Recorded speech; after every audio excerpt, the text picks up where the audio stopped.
Всем привет! Сегодня я к вам с очень легким рецептом. Минимум ингредиентов, но получается безумно вкусно.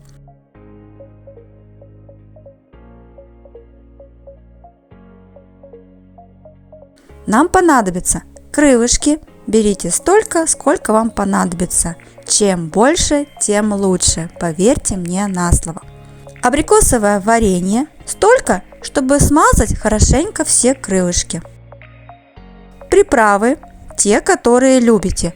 Можете для курицы, а можете сухой чеснок и смесь перцев. Соль по вкусу.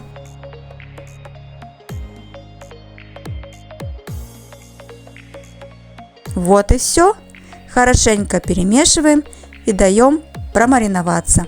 Я обычно оставляю на ночь, но можно оставить и на пару часиков, если у вас нет совсем времени.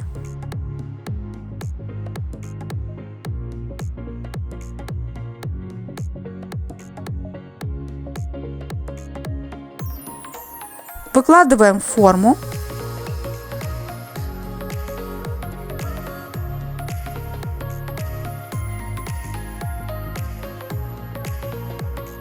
Разогреваем духовку на 180 градусов. Выпекаться будет примерно минут 40. Но ориентируйтесь на величину своих крылышек и на свою духовку. Вот такая вкуснотища получается. Обязательно приготовьте.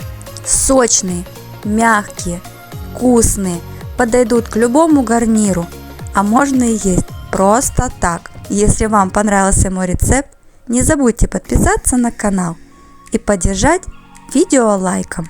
И пишите обязательно, кто попробует и понравилось ли вам. И делитесь своими рецептами, как вы готовите крылышки.